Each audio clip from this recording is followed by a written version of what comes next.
नमस्कार दोस्तों, स्वागत है आपका एक बार फिर से आपके अपने YouTube चैनल कंपटीशन प्रिपरेशन पे। दोस्तों इस वीडियो में हम बात करने वाले हैं 15 अक्टूबर की पहली शिफ्ट के मैथ्स के क्वेश्चंस की।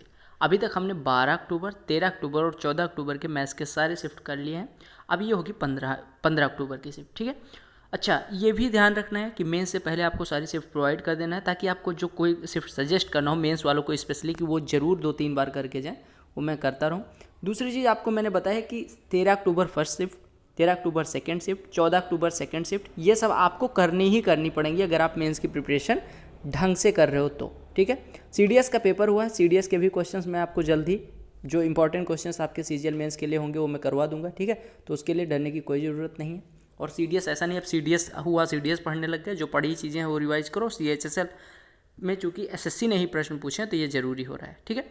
अगर आपको कोई पर्सनल डाउट है आपका तो आप हमें इंस्टाग्राम पे भेज सकते हैं, जिसकी आईडी डिस्क्रिप्शन में भी मिल जाएगी, यहाँ पे भी दिख रही होगी, आप जाके मैसेज कर सकते हैं। और टेलीग्राम पे भी आप हमें मैसेज कर सकते हैं, टेलीग्राम ग्रुप की लिंक डिस्क्रिप्शन में दी गई है, वहाँ पे पीडीएफ वगैरह आपको मिलता रहता है। तो चलिए स्टार्ट करते हैं, पहले क्वेश्चन पे आते हैं। शिफ्ट को मैं करवाने के बाद एकदम आराम से करेंगे, उसके बाद मैं बताऊँगा कि कैसी शिफ्ट थी। पहला क्वेश्चन देखिएगा, कहा गया ये सर्किल इज सेंटर्ड एट ओ, यानी एक वृत्त का जो केंद्र है वो ओ है, जिस पर दो जीवाएं ए पी और ए क्यू खींची गई हैं एक एक्सटर्नल पॉइंट ए से, ठीक है।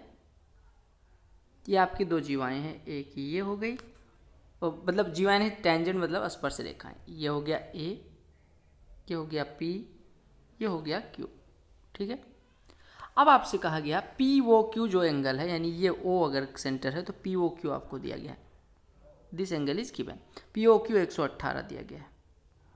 तो आपसे पी ए क्यू पूछा गया। आपको पता होगा कि अगर ये दोनों, ये 90 होता है, ये 90 होता है, तो आपको पता है इन दोनों का योग 180, तो क्वाड्रिलेटरल है तो इन दोनों का भी योग 180 होना पड़ेगा। अगर ये 118 है तो इसे 62 होना पड़ेगा। कितना होना पड़ेगा? 62 होना पड़ेगा, ठीक है। अगला प्रश्न कहा गया कि एक सर्कुलर कोन है जिसकी रेडियस 6 सेंटीमीटर है, अगर इसकी हाइट 7 सेंटीमीटर हो तो what will be the volume of the cone.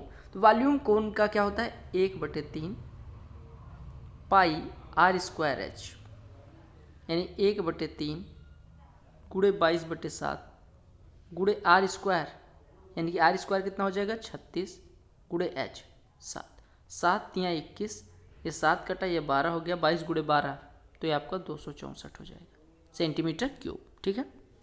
कहा गया कि the cost price of 15 pence is equal to selling price of 20 pence, यानी कि 15 पेंस का जो सीपी है वो 20 पेन के एसपी के बराबर है। तो प्रॉफिट या लॉस परसेंटेज क्या होगा? ध्यान दीजिएगा, आपको 5 तियाँ 15 करना है, 5 चौको 20। मैंने कहा है परसेंट भूल जाइए, जो सीपी के साथ लिखा हुआ है वो एसपी, यानी सेलिंग प्राइस हो गया 3 और कॉस्ट प्राइस हो गया 4। कोई वस्तु 4 रुपये में खरीदी जाती है, 3 रुपये में बेची जाती है, यानी 1 का नुकसान होता है कितने पे? 4 पे, यानी 1/4 हिस्से का नुकसान होता है। 1/4 होता है कितना है? 25%। क्या? नुकसान को लॉस बोलते हैं। कहा गया in a class if 60% of students are boys and number of girls is 36, अगर 60% बॉयज़ हो गए तो 40% लड़कियां हैं। 40% बोले तो 2/5, यानी 2/5 लड़कियां हैं, ठीक है। तो आपसे पूछा गया लड़कों की संख्या, यानी आपसे 3/5 पूछी गई। अगर 2/5 36 है तो 1/5 18, 3/5 कितना हो जाएगा? 54, ठीक है। अगला प्रश्न देखिएगा, कहा गया cos x is equal to p by q, जहाँ पे x 0 से 90 के बीच लाई करता है। तो आपसे कहा गया कि tan x की वैल्यू क्या होगी। आपको पता है cos होता क्या है? बेस अपॉन हाइपोटेन्यूज, और tan क्या होता है? tan होता है आपका परपेंडिकुलर अपॉन बेस। अगर हाइपोटेन्यूज q है और बेस p है तो परपेंडिकुलर कितना हो जाएगा? अंडर रूट में q का स्क्वायर माइनस p का स्क्वायर, और अपॉन आपको क्या लेना है? बेस, यानी बेस तो p है ही, तो आपका आंसर हो गया under root q square minus p square upon p। अभी तक एक भी प्रश्न ऐसा नहीं आया जिसमें आपको हल्की सी भी हेजिटेशन हो। कहा कि in a circle 2 equal and parallel chords are 6 centimetre apart, दो बराबर जीवाएं हैं जो कितना 6 सेंटीमीटर अपार्ट हैं और दोनों अलग अलग साइड में लाई करती हैं केंद्र के, ठीक है। अगर ये 6 सेंटीमीटर दूरी पे है तो ये 3 पे होगी, ये 3 पे होगी। क्यों? क्योंकि आपको पता होगा कि समान लंबाई की जीवाएं केंद्र से समान दूरी पे होती हैं, ठीक है। अब कहा गया रेडियस 5 सेंटीमीटर है तो कॉर्ड की लंबाई बताइए।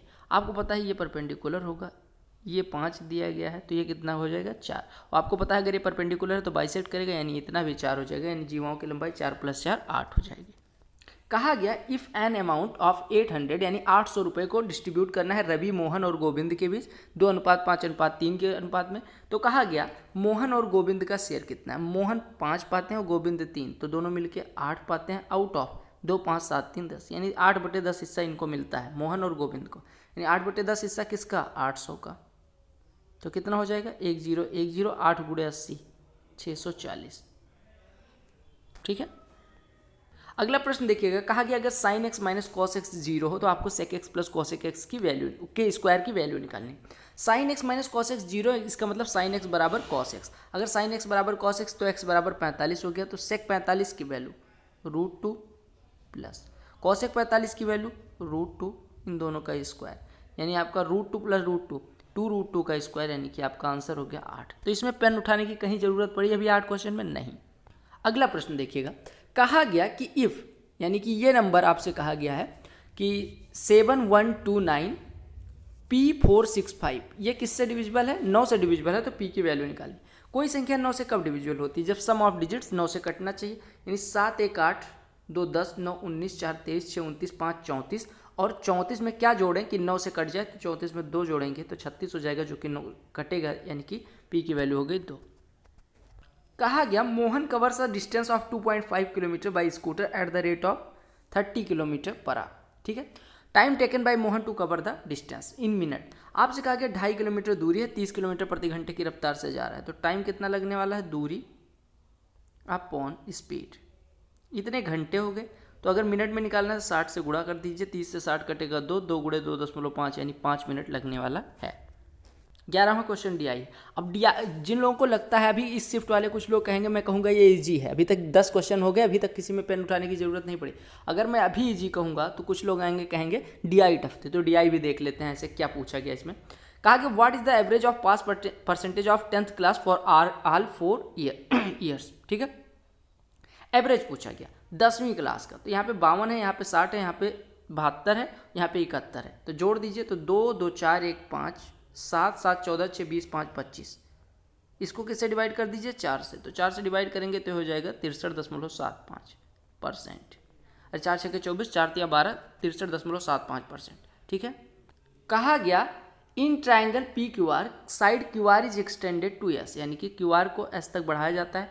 अभी तक आपने DI भी देखा, इनका सड़ा हुआ था। ठीक है। अब अगर ये शिफ्ट वाले कहें मेरा पेपर टफ था या मॉडरेट भी कहें तो इनसे मिलते हैं हम फिर। ठीक है। कहा गया कि इस ट्राइंगल में RS बराबर PR है, यानी ये भुजा बराबर इस भुजा के है। ठीक है। कहा गया QPS की वैल्यू दी गई है आपको। अगर ये ट्राइंगल ड्रा किया जाए तो QPS आपको दिया गया 110 अंश, ये 110 अंश। ठीक है। PRQ यानी ये वाला कोण आपको दिया गया 70 अंश है। ठीक है। तो आपसे कहा गया PQR की वैल्यू बताइए, PQR की वैल्यू बताइए। देखिएगा, आपको पता है कि अगर ये दोनों भुजाएं बराबर हैं तो अगर ये थीटा हुआ तो ये भी थीटा हुआ। आपको पता है ये 70 बाह्य कोण है, तो थीटा प्लस थीटा बराबर 70, यानी थीटा की वैल्यू 35 हो गई। यानी ये कोण भी 35, ये कोण भी 35। अब देखिए, आपको पता है पूरा कोण P 110 है, ये ब्लू वाला पार्ट 35 है, तो ये वाला कितना हो जाएगा 75। आपसे कौन सा एंगल पूछा गया है, PQR। अब ट्रायंगल PQR को देखिए, एक एंगल 75, एक 70, तो एक को कितना होना पड़ेगा 35 होना पड़ेगा। ठीक है। अगला प्रश्न देखिएगा, कहा गया ट्रायंगल ABC में, एक ट्रायंगल ड्रा कर लेते हैं, नहीं तो आप लोग कहेंगे ड्रा करने पे टफ बन रहा था। एक ट्रायंगल ABC बना है जिसमें ABC बराबर है 2CAB, यानी कि अगर ये कोण थीटा है तो ABC 2 थीटा है। कहा गया BC को बढ़ाया जाता है, हम बढ़ा लेते हैं BC को D तक, और कहा गया ACD जो है वो 126 अंश है, यानी ये कोण 126 है। ये बाह्य कोण है, एक्सटीरियर एंगल, तो एक्सटीरियर एंगल बराबर होता है sum of interior angles, opposite interior angles, यानी थीटा प्लस 2 थीटा, 3 थीटा बराबर 126, यानी थीटा इज इक्वल टू हो गया 42। तो आपसे पूछा क्या गया था CAB की वैल्यू, यानी यही थीटा पूछा गया था। कहा गया कि एक आयत के लिए जो एरिया है वो A² माइनस B² है, लंबाई A प्लस B है, तो विड्थ कितनी होगी। आपको पता होगा कि अगर चौड़ाई पूछी जाए तो चौड़ाई बराबर होती है एरिया, A² माइनस B² को लिख लीजिए A minus B into A plus B divided by लंबाई, यानी कि A प्लस बी।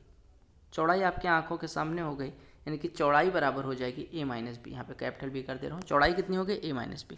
अभी तक कोई प्रश्न ऐसा नहीं है जिसमें पेन उठाने की ज़रूरत थी। कहा गया the average marks of Ravi in 5 subject, यानी रवि के 5 सब्जेक्ट में एवरेज मार्क्स जो हैं वो 150 हैं। ठीक है, अब कहा गया कि मैथमेटिक्स में उसका स्कोर 43 था बट उसको 23 पढ़ लिया गया, तो आपसे कहा गया करेक्ट एवरेज क्या होगा। आपको पता है 5 सब्जेक्ट हैं, ठीक है, और एवरेज 150 है। हमने क्या कहा कि सर हमारा था एवरेज, मतलब मैथ में स्कोर 43 था लेकिन हमने पढ़ लिया 23, यानी कितना कम पढ़ा, 20, यानी हमारा जो एवरेज है वो 20 5 संख्याओं पे डिस्ट्रीब्यूट होकर कम आ रहा है। यानी कि हम कहें तो 5 से अगर डिवाइड करें तो एक एक संख्या पे एवरेज 4 कम आ रहा है। अगर 20, आपको पता है 20 टोटल हमारा मतलब नेट में 20 की कमी हुई है, तो अगर हम 20 ऐड करेंगे तो आपको पता है कि सब पे मतलब 5, अब 20 रुपये बांटने हैं 5 लोगों में बराबर बराबर, एवरेज का मतलब होता है बराबर बराबर, तो 4 बढ़ जाना चाहिए, यानी जो हिस्सा था इनका वो 4 बढ़ जाएगा। यानी हिस्सा कितना था, 150 था, तो वो 4 बढ़ने के बाद कितना हो जाएगा, 154 हो जाएगा। ठीक है, अगला प्रश्न देखिएगा, कहा गया इसके फैक्टर्स क्या होंगे। मैंने इसको करने के कई सारे तरीके बताएं। एक तो इसका गुणनफल करो, तो 2 गुणे 12 24, 24 के ऐसे फैक्टर जिनको घटाने पे 5 आए तो आप कहेंगे 8 हो जाएगा और 3 हो जाएगा, तो 2x² minus 8x plus 3x minus 12 is equal to मतलब 0 नहीं करना है। 2x यहाँ कॉमन लेंगे, यहाँ पे बचेगा x माइनस 4 प्लस यहाँ पे 3 कॉमन लेंगे, ये बचेगा x minus 4, x minus 4 common ले लेंगे तो दोनों फैक्टर आ जाएंगे x माइनस 4 और 2x प्लस 3, जो बेसिक से बेसिक हो सकता है उससे करेंगे। तो x माइनस 4 2x प्लस 3 इसके 2 फैक्टर आ गए। अदरवाइज मैंने क्या बताया कि आप इंटीजर का गुणनफल निकालो, तो 4 3 12, यहाँ प्लस का आ रहा है, यहाँ माइनस है, खत्म, यहाँ भी प्लस आएगा, ये भी खत्म। अब दूसरे में x की वैल्यू देखो, x की वैल्यू अगर आप 4 का 2x में गुणा करोगे तो प्लस 8x आएगा, और फिर x का -3 में यानी -3x, तो 8x माइनस 3x प्लस का 5x आएगा, चूंकि यहाँ पे निगेटिव है तो ये भी खत्म। अब आपके पास एक ही ऑप्शन बचा हुआ है। DI भी इसका देखो, कहा गया कि average percentage of failed students of 12th class for all 4 years is, average निकालना है 12th वाले फेल, ये पास वालों का दिया गया है आंकड़ा, तो ये 71 है, 82 है, 66 है और 86 है। तो इस साल फेल हुए 29%, इस साल फेल हुए 18%, 100 में से घटा दीजिए, 66 अगर पास हुए हैं तो 34 इधर फेल हुए हैं और 14 इधर फेल हुए हैं, सबको जोड़ दीजिए तो 29 18 आपका 47, 47 4 51 और 30 81, 4 85 10 95, 95 लोग 95% 4 सालों में फेल हुए हैं, यानी एक साल का एवरेज कितना हो जाएगा 23.75, 23 चौको 92 होता है और 0.75 से 3 बढ़ जाएगा, 23.75 ये भी आ गया। ये भी देख लो, कहा गया कि एक पाई चार्ट दिया गया जिसमें कुछ सब्जेक्ट हैं जिनका परसेंटेज वाइज डिस्ट्रीब्यूशन दिया गया कि कितने कितने नंबर मिले, ठीक है, वो मतलब आपको दिया गया, ठीक है। अच्छा नहीं पूछा, मतलब कहा गया कि एक कॉलेज है जिसमें फिजिक्स में इतने अटेंडेंस होती है, केमिस्ट्री में इतनी, बॉटनी में इतनी, जूलॉजी में इतनी, मैथमेटिक्स में इतनी। अब कहा गया कि मेल और फीमेल का अगर हम बात करें लेक्चरर का अनुपात हर विभाग में अलग अलग है, ठीक है। अब आपसे पूछा क्या गया, प्रश्न पे आते हैं।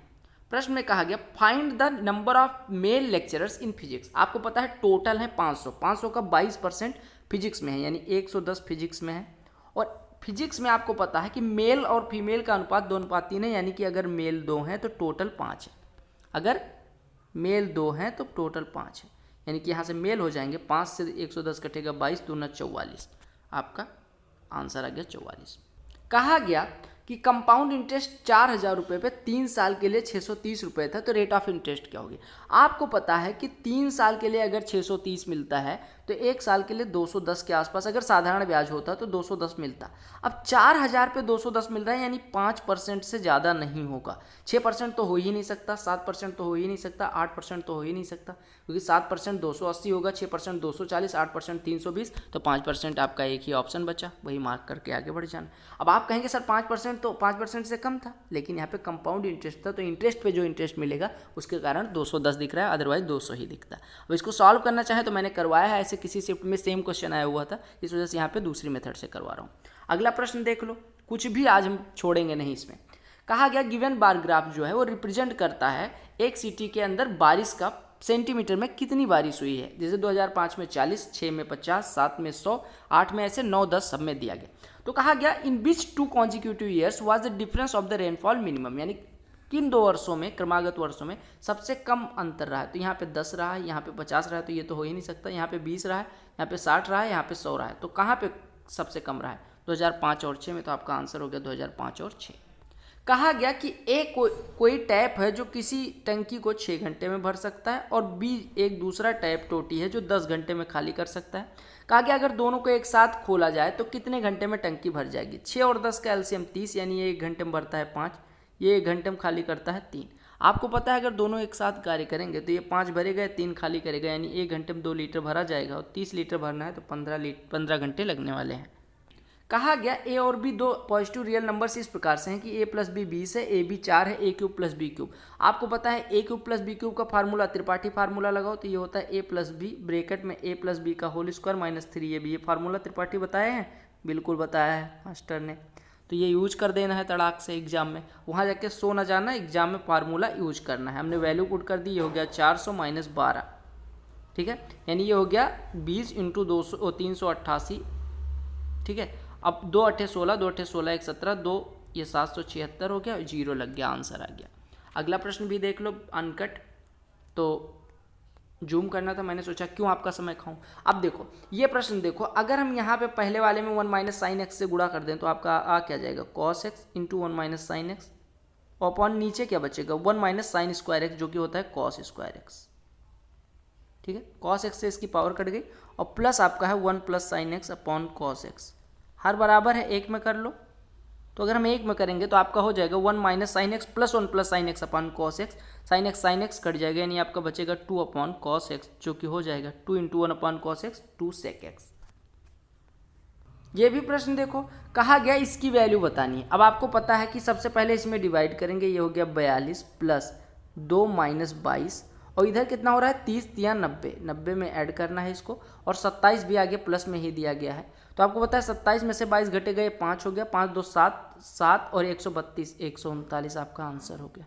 90 42 132 और 7 139 हो गया। कहा गया कि एक टेलीविज़न का मार्केट प्राइस जितना है, इस पे 12% का डिस्काउंट देने के बाद सेलिंग प्राइस क्या होगा। 12% का डिस्काउंट, तो 12 में 245 से गुणा करो, 12 पंचे 60, 12 चौको 48, 6 54, 12 दूना 24, 5 29, यानी 2940 का छूट देना है, ठीक है 2940। आपको पता है घटाएंगे तो ये 60, यहाँ 14 में से 9 घटेगा 5, यहाँ पे 1, यहाँ पे 2, 21,560 रुपये हो जाएंगे। कितने मिनट लगे जरा मुंह उठा के बोलना। 17 मिनट लगे हैं, और जिसमें 2 मिनट मैंने लेक्चर दिया, 15 मिनट में आपने 25 क्वेश्चन करे। कौन कह रहा था कि अगर एवरेज शिफ्ट आए तो 15 मिनट में नहीं होता, कोई भी लड़का ऐसा नहीं होगा जो 15 मिनट में ये शिफ्ट ना कर ले। और अगर कोई कहता है ये शिफ्ट टफ थी, मैथ्स की मैं गारंटी लेता हूँ इससे आसान शिफ्ट अभी तक कोई नहीं मिली। एक भी अच्छा क्वेश्चन, मतलब ऐसे अच्छा क्या कह सकते हैं, अच्छे सारे थे, एक भी टफ क्वेश्चन नहीं मिला। तो अगर वीडियो पसंद आए वीडियो को लाइक करिएगा, और सीजीएल मेंस वाले 7 से 8 मिनट में सॉल्व करने की कोशिश करो, मैक्स टू मैक्स 7 मिनट या 8 मिनट ले सकते हो, उससे ज़्यादा ना लेना, अदरवाइज आप कहीं ना कहीं स्पीड में लैग कर रहे हो, ठीक है। और अगर आप 10 मिनट में भी कर रहे हो तो आपकी मैथ्स अच्छी है, 15 मिनट में कर रहे हो तो आप एवरेज हैं, अगर 15 से ज़्यादा ले रहे हो तो फिर भैया आपको कहीं ना कहीं इंप्रूव करने की जरूरत है। Bye bye, take care, all the best for your all coming exams, वंदे मातरम, जय हिंद।